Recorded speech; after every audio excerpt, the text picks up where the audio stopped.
And we're going to talk about both of your records, but your response to that, Vice President? My response to that is I never, ever said what he accused me of saying.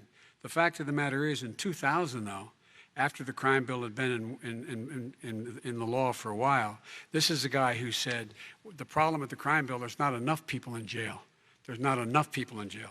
And go on my website, get the quote, the date when he said it. Not enough people. He talked about marauding gangs, young gangs, and the people who are going to maraud our cities. This is a guy who in the Central Park five innocent black kids, he continued to push for making sure that they got the death penalty. None of them were guilty of the crimes they were suggested.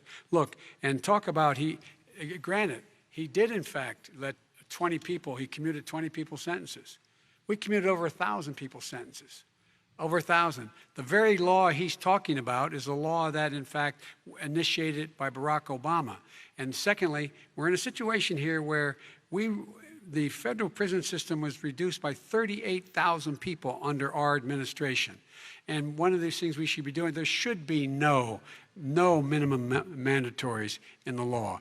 That's why I'm offering $20 billion to states to change their state laws to eliminate minimum mandatories and set up drug courts. No one should be going to jail because they have a drug problem. They should be going to rehabilitation, not to jail. We should fundamentally change the system, and that's what I'm going to do. But why didn't he do it 4 years ago? Why didn't you do that 4 years ago, even less than that? Why didn't you do it? You were vice president. You keep talking about all these things you're going to do, and you're going to do this. But you were there just a short time ago, and you guys did nothing. We did. You know, Joe, I ran because of you. I ran because of Barack Obama, because you did a poor job. If I thought you did a good job, I would have never run. I would have never run. I ran because of you. I'm looking at you now. You're a politician. I ran because of you. All right, Vice President Biden, your response to that, and then I do have some questions for both of you. Well, I tell you what, I hope he does look at me, because what's happening here is, you know who I am, you know who he is, you know his character, you know my character, you know our reputations for honor and telling the truth. I am anxious to have this race. I am anxious to see this take place. The character of the country is on the ballot. Our character is on the ballot. Look at us closely. Let me ask some follow-up. Please respond, and then we're going to have follow-up questions. If this stuff is true about Russia, Ukraine, China, other countries, Iraq, if this is true, then he's a corrupt politician. All right. So don't give me the stuff about how you're this innocent baby. Joe, they're calling you a corrupt politician. Nobody. President Trump, I want to stay on the issue of race. We're talking about the issue. Laptop from hell. President Trump, we're talking about race right now, and I do want to stay on the issue of race. President Trump, and I have to respond to that. Please, because look, very quickly. There are 50 former national intelligence folks who said that what he's accusing me of is a Russian plant. They have said that this has all the five former heads of the CIA, both parties, say what he's saying is a bunch of garbage. Nobody believes it except his and his good friend Rudy Giuliani. You mean the laptop is now another Russia hoax? That's exactly what. Is this where you're going? This is where he's going. The laptop is Russia, Gentlemen, Russia. I want to stay on the issue of race. You have to be kidding. Here we go again with Russia. We're going to continue on the issue of race. Mr. President, you've described the Black Lives Matter movement as a symbol of hate. You've shared a video of a man chanting white power to millions of your supporters. You've said that black professional athletes exercising their First Amendment rights should be fired. What do you say to Americans who say that kind of language from a president is contributing to a climate of hate and racial strife? Well, you have to understand, the first time I ever heard of Black Lives Matter, they were chanting pigs in a blanket, talking about police. Pigs, talking about our police. Pigs in a blanket, fry them like bacon. I said, that's a horrible thing. And they were marching down the street. And that was my first glimpse of Black Lives Matter. I thought it was a terrible thing. As far as my relationships with all people, I think I have great relationships with all people. I am the least racist person in this room. Well, what do you say to Americans who are concerned by that rhetoric? I don't know. I don't know what to say. I got criminal justice reform done and prison reform and opportunity zones. I took care of black colleges and universities. I don't know what to say. They can say anything. I mean, they can say anything. It makes me sad because I am the least racist person. I can't even see the audience because it's so dark, but I don't care who's in the audience. I'm the least racist person in this room.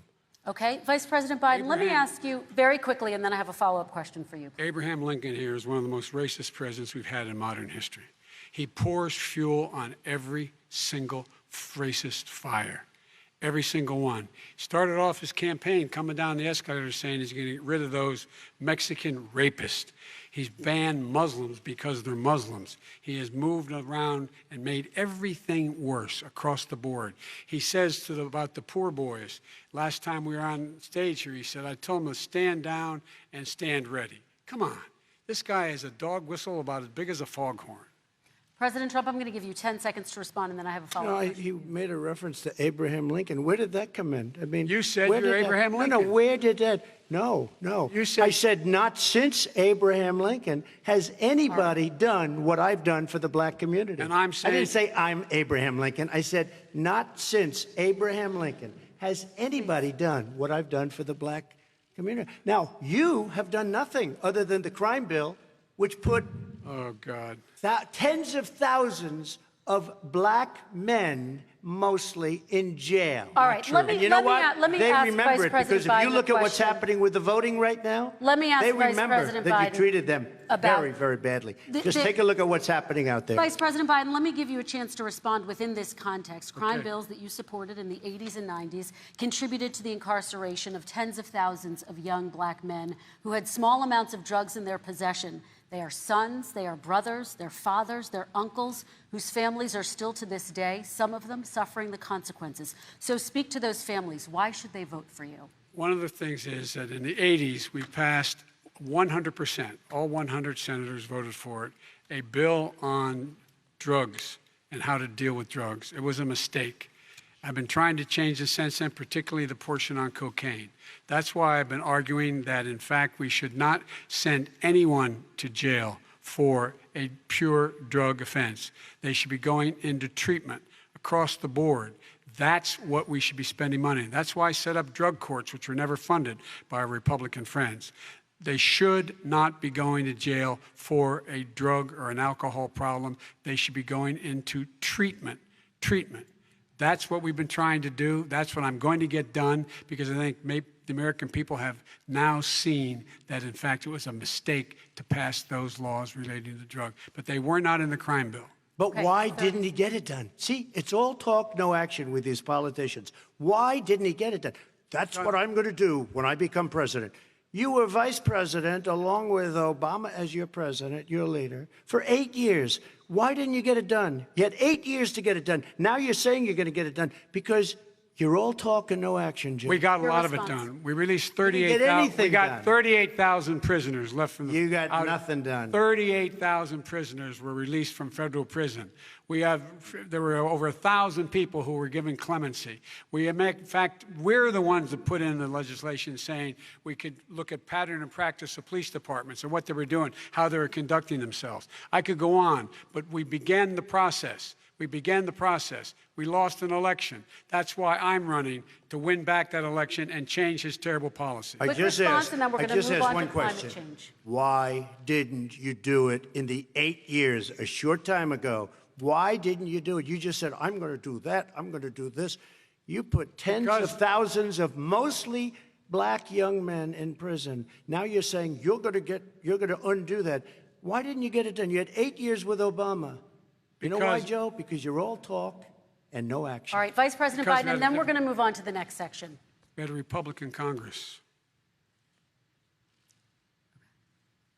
That's the answer. Well, you Okay. got to talk them into it, Joe. All Sometimes right. you got to talk them into it. We're going to move on to our next section, Like I which did is with criminal climate justice change. reform. I had Okay. to talk Democrats into it. Gentlemen, You did what we we're running out of